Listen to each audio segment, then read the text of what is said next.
All right, guys, we are live. This is the Difference Makers podcast. I'm your host, Justin Tamani, and today we have a very, very special guest. Today we have one of our first athletes, and actually, I don't know if he knows this, but he's one of the first users of the WODProof app in the first group of Wow. users. So we have with us Mr. Noah Ohlsen. Noah, thank you for joining us today. What an honor. It's a pleasure to be here, and it's a pleasure to have been with WODProof from the very beginning. So I'm happy to see things come full circle. Yeah, I was talking with Adam, and I think he said you're in the first 5 or 10% of the user base to ever download the app. That's awesome. Yeah, it's been, how many years would that make it then? I feel like I've been using it for 5 to more than that years. It's something like that. Isn't it one of those things that it just seems like it's just part of your training? Like it's just kind of been there for a while now, and it's just like you just use it regularly. You kind of lose track of it. Totally. No second thoughts to it. It's part of the routine. Yeah. I had the same thing when I was talking to Adam about just using the app and being involved in the ecosystem. Like, I don't know when I downloaded it. It was just like second nature to use it for different things. And it was just there. Yeah, no, it's awesome. And it's cool to see how much it's advanced too over the years. This is, by the way, not necessarily an advertisement for WODProof. This is all just natural. But yeah, it's cool to see how much it has grown, all because of Adam kind of pushing the boundaries and innovating over the years. Yeah, no, I totally agree with you. So Noah, how are you doing? I know you've been posting on your social media. You're coming off of the COVID recovery. How are you feeling with everything and training? Yeah, it's been an interesting process going through COVID. I wrote on social, like you said, I thought that I was never going to get it. I felt like I was in the clear. It had been so long, and we had done really well about just kind of being safe and smart. And Joanne ended up getting it. And even 3 days after she had tested positive, I still felt fine and was testing negative. And so I thought, like, I just had some sort of super immunity, and all my training had boosted my immune system. But eventually it got me. And it was a rough week. You know, it definitely, I know people out there have had it way worse, but I did not feel good. I had a few days and nights of like cold sweats, feverish, really achy, just very fatigued and tired, a little bit of congestion now, but all of that is behind me. The only residual about a week out from having COVID now is that congestion, and then still some post-exercise fatigue. Like on days when I thought that I was totally fine, I'd go to the gym and start working out. And once my heart rate really elevated and I got into some of the more intense stuff, that was when it hit me. And I was like, okay, maybe there's still some lingering side effects from this. Yeah. Okay. So then how does that factor into building up to Watapalooza coming up in just over a week here? Yeah, you know, the timing, it all depends on perspective. It could be super ideal that I got it a couple weeks ahead and just got it out of my system. And hopefully by the time Watapalooza rolls around next week, I'm totally fine. That residual fatigue is gone and I'm not at risk of getting sick that weekend, because I think there are people that maybe have avoided it. If I were to get it this week, that would suck, because then going into next week, I'd still be feeling it. I recognize that the timing could have been way worse. So I'm hoping that the timing was actually ideal, and I'll be able to go compete, be totally healthy, not worry about catching anything. Whereas I think there are some people out there that, I don't know. I'm curious to see what the after effects of a huge gathering like that look like during a time when COVID is spreading so much. Yeah. I think that's a general concern. Then there's a lot of like big events that are still kind of going, but a lot of people have stepped back from. Wataplooza being an outdoors event makes it a very different setting and situation, even though people are in such close proximity. This is your 10th year at Watapalooza. So is that correct? It is. Yeah, man. I've been doing it every year since the very beginning, which is really cool. It's similar to what we were saying with WODProof. It's cool to have been involved from the beginning and see the growth and changes that have happened year after year after year. There were like, I don't know, there's a lot of nostalgia. I've been kind of thinking back on some of the original events and how they went down versus like how high tier the event is now. It's very cool. Yeah. What were some of your, excuse me, early like fondest memories of Wataplooza? Like those first few years, like what do you remember there being that was like, a little bit different Yeah, than what you would experience now? totally. It was 2012 was the first year, and I was like a kid then. I think I was 20 at my first Watapalooza. So yeah, I mean, that makes sense because I'm 30 now and it's 10 years ago. And there was an event at the end. I don't know why this one stands out to me, but the final event was happening at like 8 p.m. It was pitch black out there. It wasn't as fancy as it is now, so they didn't have cool lighting and all that stuff. And the bleachers weren't as advanced, so I think it's just a bunch of people standing around. And you'll see if you're at the event, there's a big fountain in the middle. They usually do a very good job of kind of disguising it. Like you almost don't see it because they put vendor village around it and it's Yeah. behind all the tents. But the first year there weren't a whole lot of vendor tents, and so that whole area was open. And one of the events you had to push a sled all the way around the fountain, and it was a pretty far distance. And it was just like 8 p.m., super dark. The sleds were all getting like caught on the cement, grinding, scraping it up. You could see sparks flying in the middle of the night. And it was just very gritty. That was one of my first memories of it, just being super duper gritty and dirty and in a cool way. I don't mean that in a bad Yeah. way. And again, now it's gone to the point where there's like flashing lights everywhere and helicopters and freaking concert going on in the middle of it all. That I think is the description of how CrossFit's changed. Like it used to be so kind of like grungy and like Yeah, underground and like, people doing fitness at night with sparks flying. Like that's kind of totally.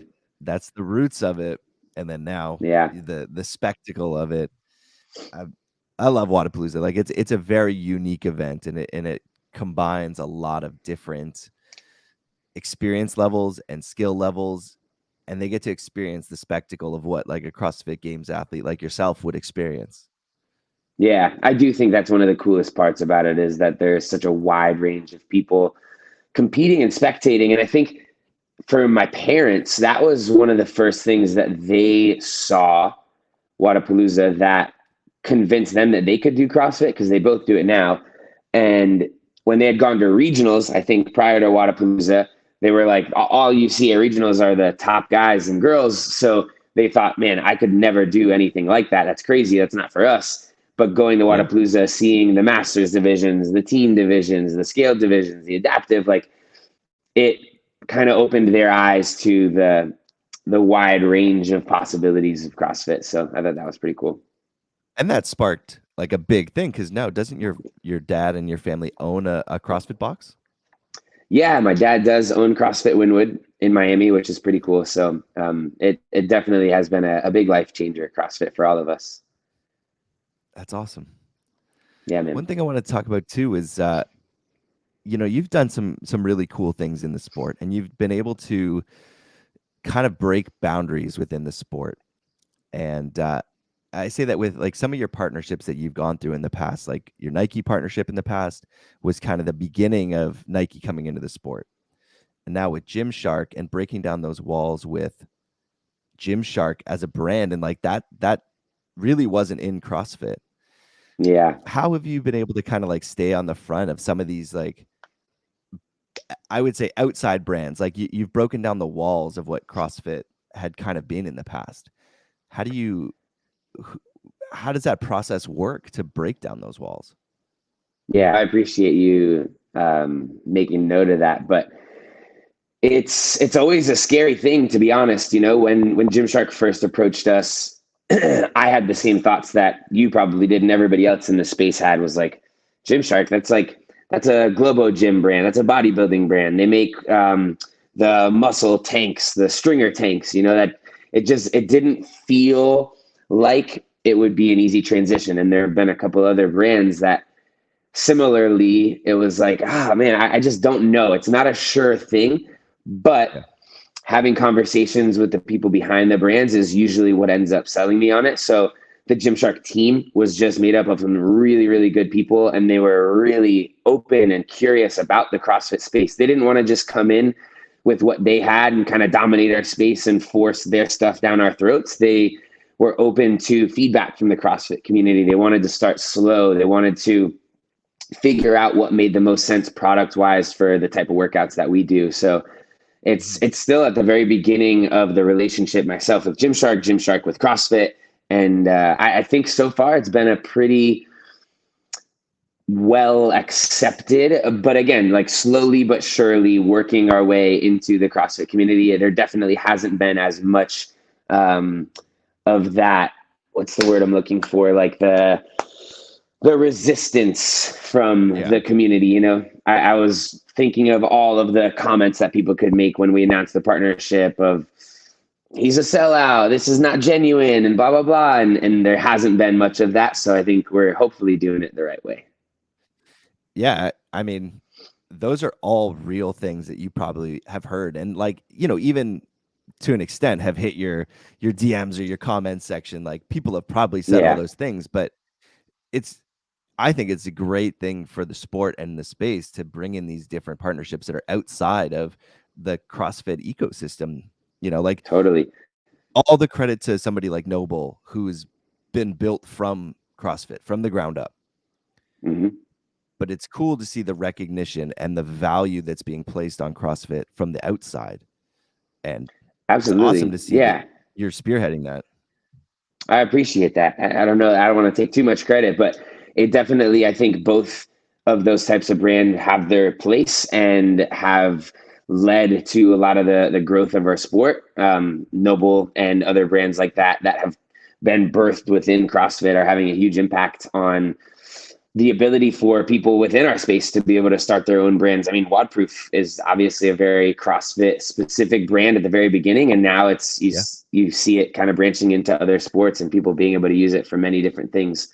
But of course, if it was only in its little niche of CrossFit forever, then we'd kind of stay stuck in that bubble. So there are different things along the journey of CrossFit itself and my journey that have been bridges to kind of get us outside of that CrossFit bubble. And I think we're getting there. I don't know that we're all the way there where we've got the full recognition of people around the world, but I think that eventually everybody will hopefully recognize CrossFit as a household name and respect what we do. Yeah, I definitely think that if it hasn't already started, it's coming, where that respect is there. There's people within the space that are kind of demanding that respect, and it's really awesome to see right now. Yeah, a lot of changes going on in the last few years with our community and our sport, hopefully all for the better. Exactly. Now with that Gymshark partnership, you got to train and I guess have a experience with Chris Bumstead. Yeah. I want to hear about this, because this is like Arnold in his prime. It is cool to be, it's cool to be able to be a part of something like that. And I didn't really realize that he had that much of I didn't realize that people called him like the Arnold of our time until I met him and started to hear some of that feedback and started doing a little research like on his Instagram. He's got a crazy following. People love that dude. Fellow Canadian like yourself. Fellow Canadian. I think the coolest thing about my experience of working out with Chris was how humble he was. And I know that probably sounds very cliche, but truly he was super laid back, down to earth, very, very humble, even though he's accomplished so much. He has won the Olympia, has literally, which is a contest trying to find the best physique on the planet. So he's had the best physique on the planet for the last 3 years in a row and is very humble, very realistic. We talked a lot about like gratitude and finding happiness in life inside and outside of competition. So I was pleasantly surprised with our interaction, and I'm hopeful that we'll be friends going forward from that. Awesome. Now, did his training style spark anything in you? Was it? Honestly, it really did. Yeah. I started in kind of bodybuilding. Like before I got into CrossFit, I was working out just to try to look good. Yeah. And then obviously let go of that. I think we all make that transition eventually. Once you get into CrossFit, it's more about the performance than the aesthetic. But we had a little pose off at the end of our day training together. And honestly, most of the time I walk around feeling pretty good about myself. And I felt like a slob standing next to that guy flexing. And it was like, whoa, I gotta, like, I don't know if I clean my diet up or start doing some bodybuilding in addition to my CrossFit training. But if that's what's possible and this is what I'm working with, I got some work to do. Now he is the best in the world for multiple years in a row now, but like, he's Yeah. a big guy too. Yeah, he is. I think he's 6'1", maybe 6 something, 240, I think is his cap in his category. But it was cool. That was a good transition on your part, talking about kind of branching outside of just the CrossFit world. That was one of the main reasons that I was so excited to work with Gymshark, was the opportunity to collaborate with some other athletes in other sports and try to bridge that gap and find that mutual respect. And that was something that weekend with Chris, and then another weekend we did with a handful of other Gymshark athletes. Yeah. Like we left the weekend, I think, with a mutual respect for each other's sports and professions and what we do. And now there's this kind of network of support between myself and these other athletes that didn't really exist before we had that chance to connect. I watched the Buttery Bros episode with that, and that was cool to see. Yeah, it was a lot of fun. I think that was another one too, where you could see those guys and everybody involved just showed that mutual respect for each other. Like, you kind of got some looks of like, oh, damn, he's going that fast or he's moving that well. And then you're like, well, how the hell did they do that? Yeah, man, it was cool. It's been fun. To segue out of that one, looking back now, like on some of your career highlights, like, would you put that up there? What would you say some of your career highlights have been? Like, you've been in the game for 10 years now, 8 CrossFit Games appearances. It's a lot of different memories. Yeah, man, we're going deep on that. That's something that I could probably ponder for a while and really bring out some thoughts, memories, emotions. I think competitively that there would probably have to be some categories in terms of impact on my career and my life. Like, competitively, there are some pretty amazing memories that I have. Experiences, there are some amazing travel opportunities that I've had, people like best friends and relationships that have come out of my 10 years in doing this. Those are all very, very significant. So to look back on those, I'd have to probably branch it out. But I'll rattle through. Let's just say one of each. All right, let's see one of each.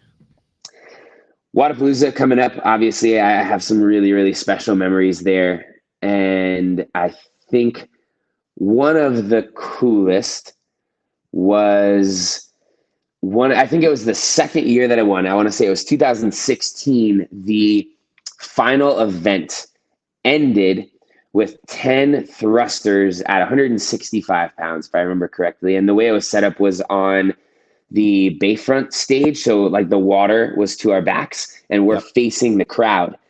And so the final 10 thrusters ended the weekend of competition. I think all I had to do was come in like the top 3 in order to secure the overall win.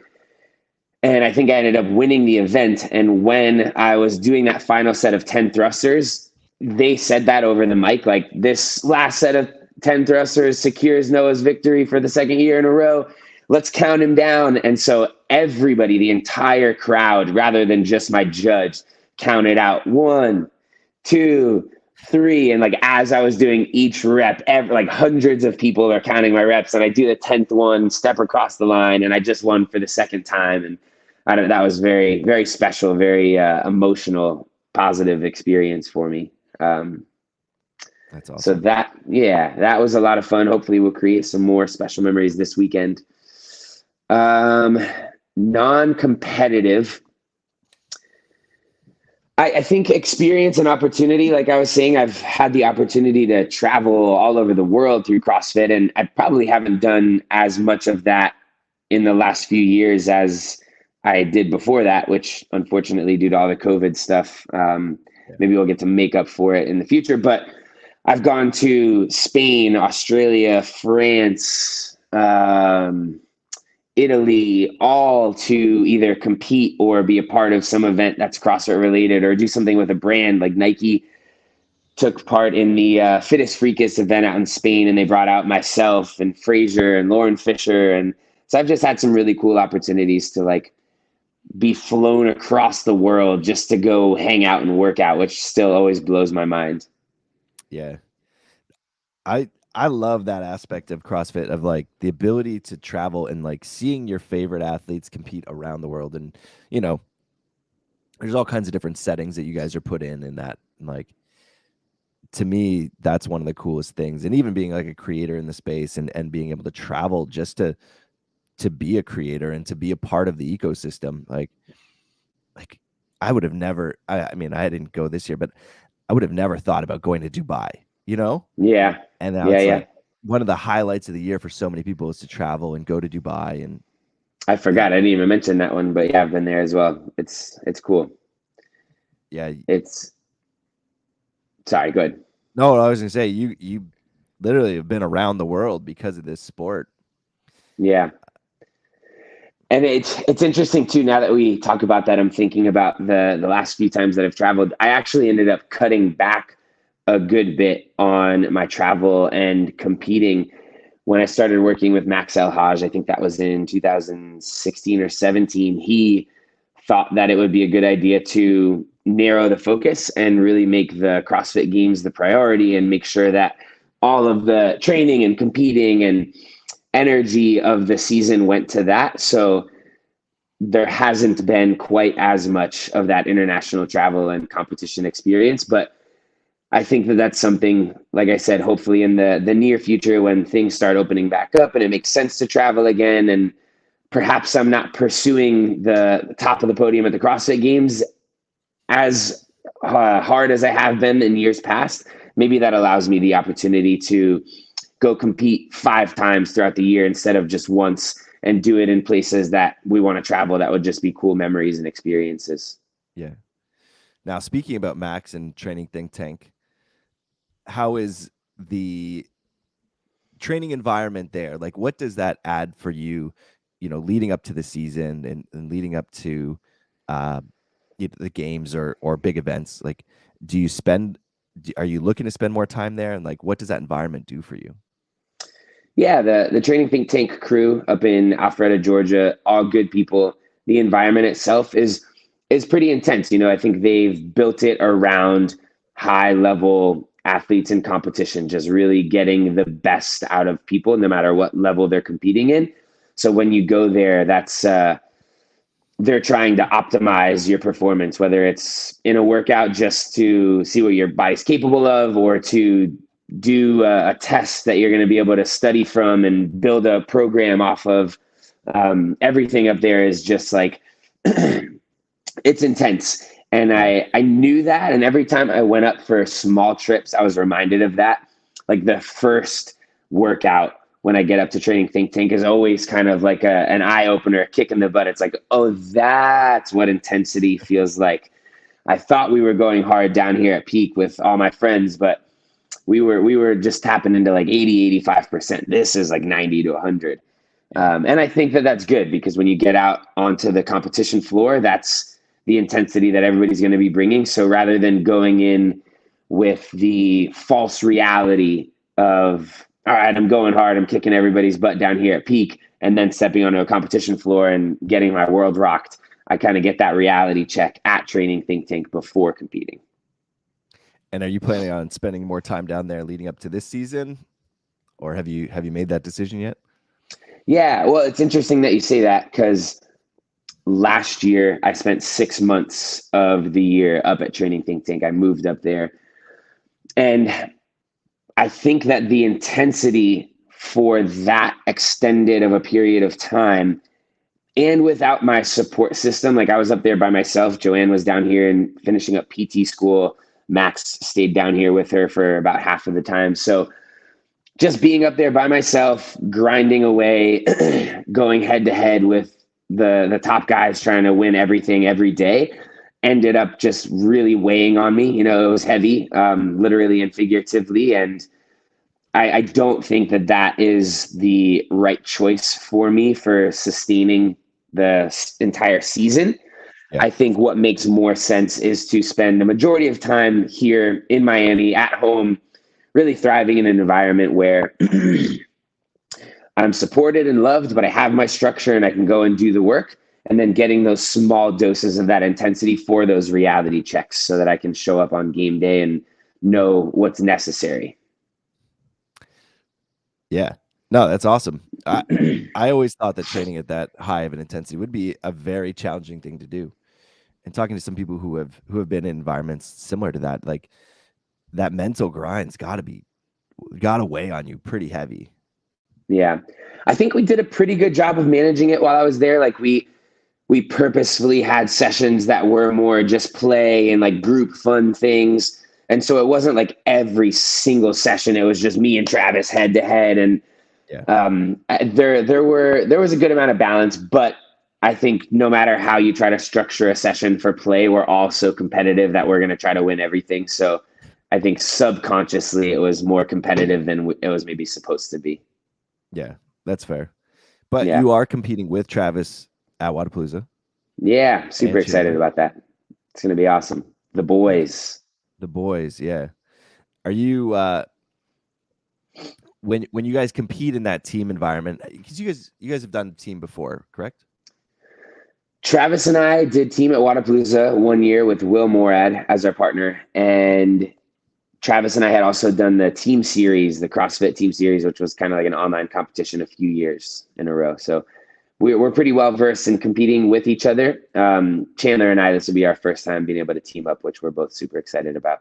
Awesome.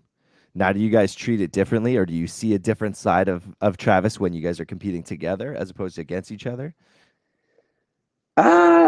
Yeah, I mean, it's definitely different. It's funny. Chandler said the other day he's excited for us to be pointing our weapons away from him this time. He said usually we're all duking it out, coming for each other's throats, and now we're joining forces and pointing them at everybody else. So I'm excited, man. There's actually it's a funny psychological realization that I had the other day when I talk about competing on team.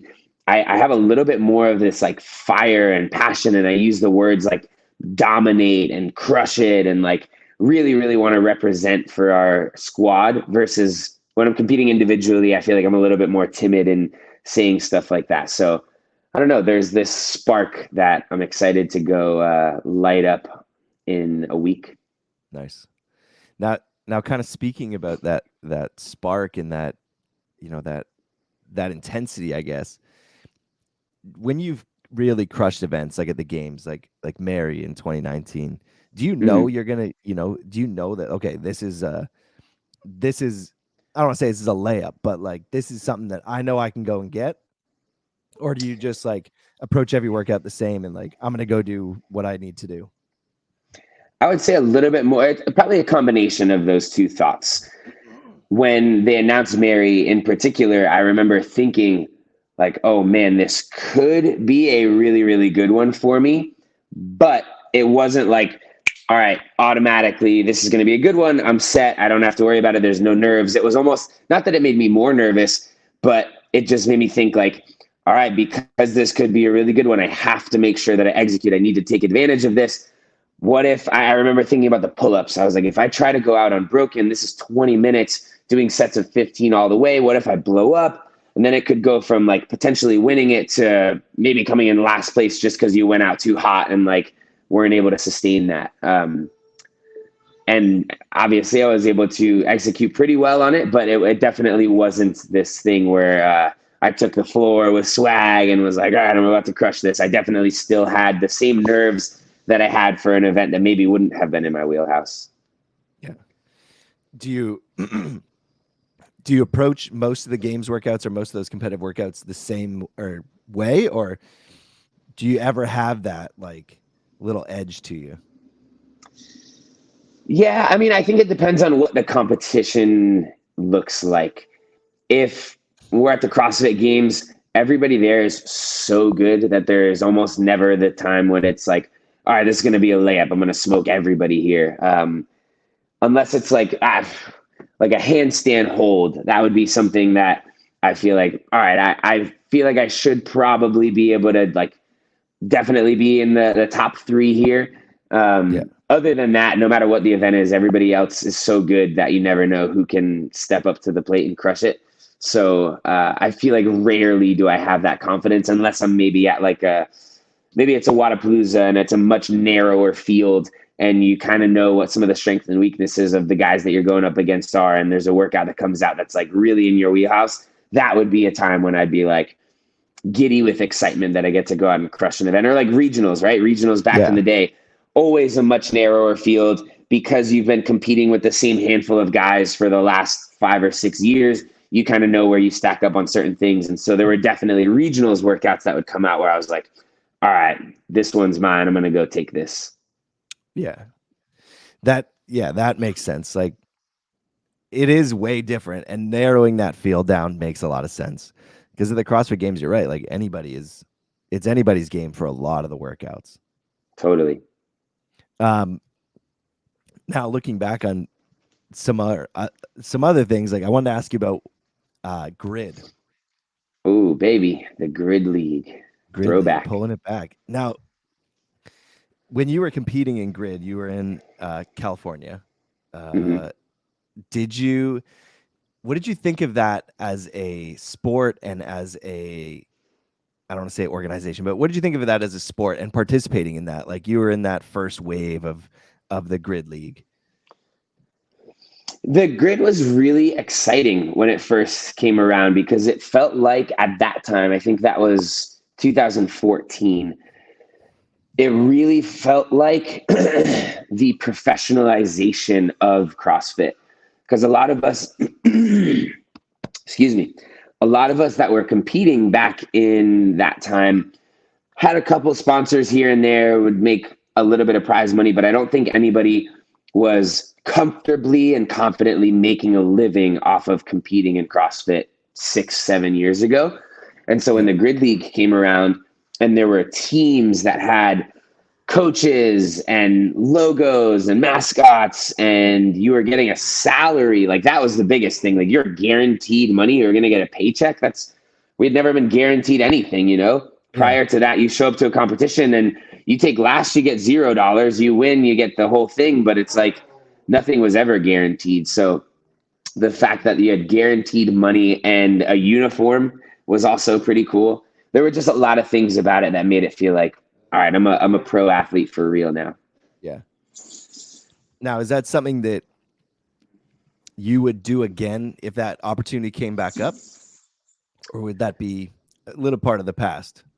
Yeah, no, I mean, I think if it was done in the right way, it would definitely be something that I would consider. You always get a vibe for something as it's released, like who is behind it, what's the funding, what's the aesthetic, what's the plan for the season, So I don't know. I think back in the day, honestly, if grid had been hosted by CrossFit, like if CrossFit HQ were the ones putting it on and kind of creating the structure around it, I think it would have been a lot more successful. But because there was kind of that dichotomy between CrossFit and grid, I think that made it really, really hard for them to coexist. And grid was the one that kind of ended up taking the fall. Yeah, that's fair. Oh, excuse me. All good. We're both in the same. Too. Yeah, we're in the same boat. Yep. On the mend. On the mend. That's it. You just did a huge charity raffle over the holidays here. That was fun. You guys raised like almost $3,500, which is huge for just I would say a small, like big picture. It's not a huge involvement thing. Totally. That's awesome to see. And how was it getting all of your sponsors on board for that? Was that an easy process? Was everybody, excited for the opportunity? Like you had a lot of sponsors involved in that. Yeah, man, it's something that I like to try to do every year, something to be able to give back to the community. So obviously that was the first thing that I was thinking of, like all of my fans and followers, what can I do that would be really cool for them? Give them an opportunity to to win and just kind of gift some stuff to them. And then how can I tie in some sort of charitable element? And I've been connected with Scott from Battle Cancer for a while. They hosted an event at my dad's gym after Watapalooza a few years ago, and I know they're doing some really cool stuff. So that was awesome to be able to support their organization. And then finally be able to, honestly, even though they're the ones giving, it's kind of a win-win for everybody. The sponsors themselves, they get a little bit of promo. They get kind of put out there as being able to be doing some good themselves. And then for each individual sponsor, usually the prizes that they donate are not going to break the bank for them, but in combination, it seems like a really cool package for somebody to win all of. So yeah, it went well. I'm excited. And I think we found a really cool winner just by fate. Like the website randomly chooses the winner, and the person that was selected he's a healthcare worker. He's a nurse in a hospital, and was just super grateful and had some really, really awesome positive feedback, and said that it was a time that something like that was really needed in his life. And so I don't know, just all in all, it felt like a win. That's awesome. I love hearing that. Yeah, man. Nurses, healthcare workers, they're going through a lot right now. Yeah, for sure. Good to be able to hook them up. Exactly. Excuse me. This is all good. You all right? Getting stuff. Yeah, we're good. Yeah. How has kind of coming back to training here, how has your training changed over the last few years? Like, how has it evolved as you've gotten a bit older? Like 8 CrossFit Games appearances is a beatdown. Yeah. Oh man, it's funny. I think this has been, for some reason, the first year post games that I was like, all right, something feels a little different here, physically, psychologically. Like every year prior, it was almost like a hamster wheel. Like you finish the games, you take a little bit of rest, and like there's not even a choice to be made. It's just you jump right back in it and try again. The same thing you did last year, but better. And I've enjoyed that process, and I've really loved it. And I don't know, after this year, I felt like I needed to do a little bit of reevaluating, and from that psychological standpoint, of I've tried and failed to win the games 8 times in a row, so should probably try something different. What's that quote about insanity? The trying the same thing and expecting a different result. So, and I've made changes over the years, but I felt like, all right, let's keep trying to change it up and see if we can find the right formula. I've been close, but haven't been able to pull it all the way off. And then physically, I do think that this year, like I said earlier, being up at Training Think Tank for 6 months kind of took its toll, like mentally and emotionally on me. And I needed some time to really recover from that, both physically and emotionally. And so we're doing like a bit of a slower build back. Other years, I feel like this time last year, like in January, I feel like I probably could have won the games. I was snatching 285, I think, multiple times in that month. My running was dialed in, gymnastics was dialed, like everything was on point. But for what purpose? Like January, there were no competitions. There wasn't Watapalooza last year. And then come August, I was banged up. I was fatigued. We had neglected running because we were working on so many other things. And it was like, man, why was I so peaked and primed in January? Let's not make that same mistake this year. Let's take things slow and make sure that the actual peak happens when it matters in August. Yeah, that's the important time. That's the key. Yeah. Now with some of your training and peaking, I know in the past you've talked about having a mental performance coach. Mm-hmm. How does that factor into your training season and to your off season? Like, are you still working on those mental performance assets, I guess, while you're in the off season, or do you take a step away from everything completely? Like, what's your focus? Yeah, it's a good question. With the mental performance coach, her name is Emma, and she's kind of been present through each phase of the season. So when the games are over, we do what we call a deload and just kind of reflect on the season, on the games themselves, kind of talk about what went well, what could have been a little bit better, where could we improve things, and make sure that we kind of get rid of that experience, because if that sits with you and you don't process it and get it out of your system, then it kind of like that becomes your reality and your story, and you kind of stay in that loop. But if you can put it behind yourself and learn from it, then you can move forward into the next season with the things that really matter and leave behind the stuff that doesn't. So was able to do a deload with her, and then she's been helping me kind of work through some of those thoughts that I was just having, like, how do I approach this season a little bit differently with a renewed sense of enthusiasm, and make sure that we do it the right way this time, because I don't want, what the sentence that I just said to you, that I've tried and failed to win the games 8 times, I don't want that to be my story, and I think it's up to me to determine which perspective I look at it from. I've had a very successful career, even though I haven't won the games yet. So yeah, just helping me work through that, stay in a good headspace, and be excited about this upcoming season. It's been helpful. I've talked a lot on this podcast about mental performance and mental health with different advocates and things like that. And I think it's such an important thing. And I think that you speak very well about your experiences with, kind of some of the ups and downs with your training. Mm-hmm. And I could hear it in the things that you say, that like it's, you're conscious of those things and how they impact you. And I think that's really important, because I think that it goes a long way to be aware of how all those situations are impacting you. Totally. Yeah, we could dive way deep on some of that stuff. I know this is more of a general podcast talking about kind of life and season, but there's a lot more that could be said about all of that for sure. Now, coming back to that line about you've competed at the 8 games and haven't won them. Do you ever feel like it's a bit of a moving target to win the CrossFit Games? Yeah, I do think so. I think that every year the test changes. I'm curious to see the way that it changes this year, now that we've been kind of broken the news that Castro is no longer in the position that he is. And as far as we all know from the athletes' perspective and the community in general, I think he's the one that has created the tests for the entire season throughout the year. So yeah, I'm really curious to see if it looks and feels the same, or if it's a big change. But even with him being the one guy programming it over the years, there are some years that are way different than others, and some years that you finish the games and you're like, man, I wasn't strong enough. And then you get super strong, and that's your priority throughout the season. And you get to the games that year that you got really strong for, and there's a very limited amount of strength events, and it's way more endurance based. And you're like, well, that didn't work out. So yeah, it is ever changing. And that's what's interesting about it, that you don't know really exactly what to prepare for, and you have to do a little bit of everything. I remember the one year at regionals, there were no barbells.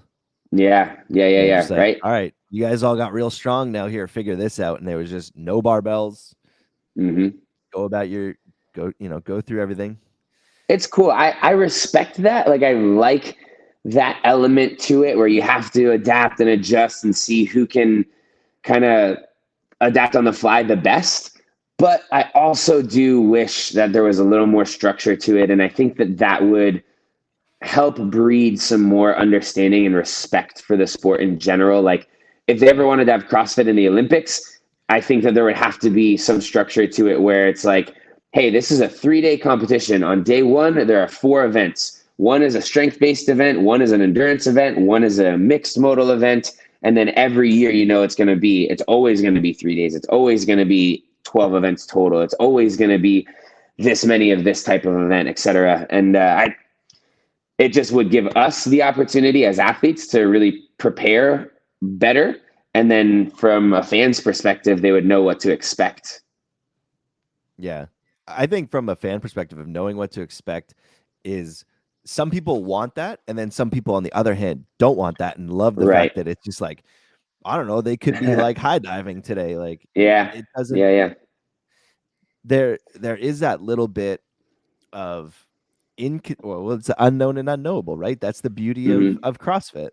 But at the same time, people want to kind of know what's going on. Yeah.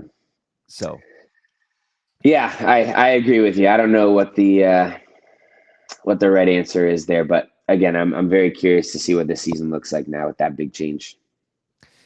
Yeah, I think we're going to see some changes, and the fact that Castro, you know, puts so much time and effort in, it seems like from the outside, into programming the workouts and fine tuning the workouts. And, it's not to say that whoever comes in isn't going to do that, but he puts, it seems like, a lot of time in to Hmm. making sure these tests are very well tuned and fit the environment and fit the setting. And you just hope that they put that same amount of effort in that was being put in the past.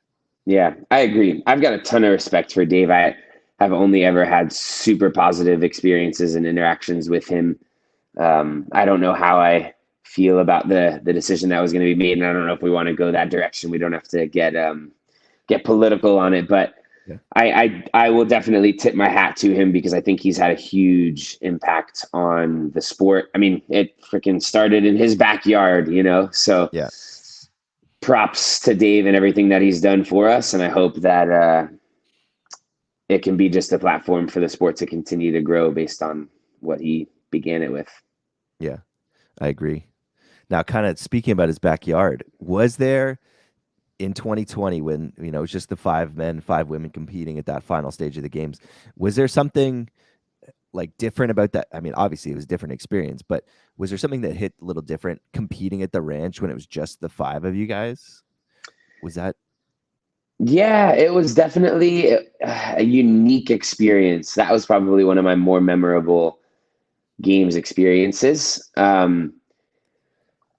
I don't even know how to describe it. It was very like, what's the word? The vibe was very like dark and ominous and quiet, like because there were no fans there, minimal amount of judges and people setting up the event and athletes in general. It was just like eerily quiet. That was one of the Yeah. weirdest things about it. They didn't have music playing. So there were some kind of cool intimate moments that we were able to have with either judges or fellow athletes or whatever that may have been. But all in all, it lacked a lot of the energy that makes the games as special as they usually are. Yeah. So Was that element of it being quiet, did it add to the environment? Like, I just remember that bar muscle up, shoulder to overhead workout, and listening to the broadcast, it's like you could almost hear people talking. yeah, yeah. I mean, it was weird. It's kind of like it reminded me of just working out in the gym. I mean, in the gym, usually you have music going, but Yeah. it just felt like you and a couple of your training partners by your side working out while people are hanging out, maybe after the last class or whatever. It didn't feel as like spotlight, all eyes on you as it does when you're taking the competition floor and there's bleachers all around you. It was just weird and different. Yeah. But Would you do I'm really glad that I was a part of it. Yeah, I was gonna say, would you do it again if you had that opportunity? Yeah. I mean, it was a once in a lifetime thing, like in the CrossFit history books, I'm one of 5 guys that got to experience that, and it may never happen again in that way. So Yeah. I'm really glad that I was there. Well, let's hope that doesn't happen in that way again. Right? Yeah. Fingers crossed. Yeah, exactly. Now, I see your shirt there. Happy but hungry. Tell me about the brand. I was just on the website. I'm looking at it. Tell me about your brand. I know you've had it for a little while. You've had that slogan, but how did the slogan start? Yeah. Happy but hungry is something that is kind of special to me. It's the way that I like to live my life. And I think that it's just kind of like, honestly, the brand itself, I think, is in like, and I don't know the right way to say it, in its infancy stages. I was going to say, like, I think it has a lot of potential that I haven't really had the time to capitalize on. And there's the possibility that I can really spend some time trying to grow the brand, and hopefully it would be something that's inspirational and motivates people around the world once they really understand what it means. But going back to the beginning, the way that came about, I've told this story a couple of times, so I'll keep it short and sweet. I don't want to bore people that have heard it, but my coach, Max El Haj, when I first started working with him, felt like I needed to utilize a little bit of like anger as my fuel when I would take the competition floor. He's like, I want to see more of that like passion and rage and killer instinct. And I was like, man, I know what you mean. Like I could see how that would be beneficial, but that's just really not who I am.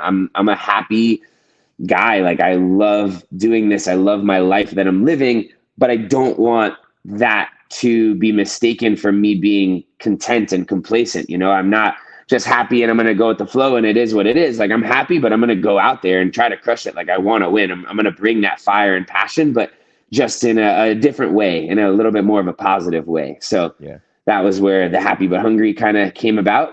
And that's what it means to me, and that doesn't necessarily have to only be about competing in CrossFit. I think you can live a lifestyle as a businessman that's happy and hungry, right? Enjoy what you're doing, enjoy the process of it, but always strive to do your best and do better. I love that. I, I've working with WODProof, I've been following you a little bit closer, and seeing that slogan, I'm like, yeah, like this is something that is catchy, and it's catchy, but it's impactful, and I do appreciate that. Yeah, So I appreciate that as well. I think it's a model of sustainability for me is what I realized over the years, right? Like if you have too much of either, it's not going to work, right? If you're too hungry and you're just grinding away and you don't have that element of enjoying the process, you're going to burn out and it's not going to last very long, and you're going to regret like just the memories that you have of the grind. And then on the other side of things, if you're too happy and you're just having a ton of fun and not working hard enough, then you're not going to be able to accomplish a whole lot of the stuff that's at the top level that I myself am chasing. So I feel like finding the perfect balance of both allows me to be able to do it for a very long time and hopefully do it to the best of my ability. yeah, no, I like that. I like that a lot. Appreciate it. One thing I notice when you compete is you always look for your family in the stands. Every event before and after, you're eyeing the stands up. You're looking for your family. Is it family, or is it Joanne? Is it more? It's both. Yeah, usually Joanna's with my family, so they're bunched together. Joanne is definitely my target. Like I'm trying to find her, and it just kind of provides me with a sense of comfort, that no matter how whatever I'm about to do goes, she's there. She's going to be there for me. She's at the finish line. I can go celebrate with her if I crush it, and I can go be consoled by her if I get crushed by it. So I don't know. It just gives me that sense of comfort for sure. Yeah. One of my favorite pictures of you that I took at the games is you kind of kneeling on your one knee, like looking up at the stands after the clean ladder event, and you're just like eyes are locked in. Yeah, that's Joanne. Cool. I remember that. That's awesome. Yeah. I love that photo too. Appreciate you. On that note, what's we'll wrap it up here, but what's the 2022 season looking like after Watapalooza? Is there anything you just open time to grind, or what do you got going on? Like I said before, I really am trying to find a way to approach this season that is exciting for me, something that I can be passionate about digging into. I felt that way last season. I was very passionate about my choice to go up to Training Think Tank, and that really motivated me and inspired me through that season. Obviously, that didn't go as well as I had hoped. And so trying to find what that is this year, I have set the goal for myself that I want to compete at 10 CrossFit Games individual events in a row. So that would theoretically be at least 2 more beyond this. I also obviously have always competed with the goal of trying to win the CrossFit Games. So if I'm able to accomplish both of those, win it somewhere along the way in the next 2 years, I'll be the happiest guy in the world and be able to do whatever I do next with a big full heart. So that for sure is the plan. Compete individually for the next 2 years, try to win it, both of them. But if I only get one, that's okay with me too. So just stay as healthy and happy as I can along the way. And that's all I got for you for now. Awesome. Noah, thanks so much. We appreciate your authenticity. We appreciate you always putting yourself out there in the community. And from me and from the WODProof family, thanks so much for joining us. And dude, we really appreciate your time. Thank you, Justin. I appreciate you guys. Hope everyone enjoyed. All right. Take care, guys. Thanks for tuning in, everybody. Hit that like button and subscribe down below for more content coming soon from WODProof.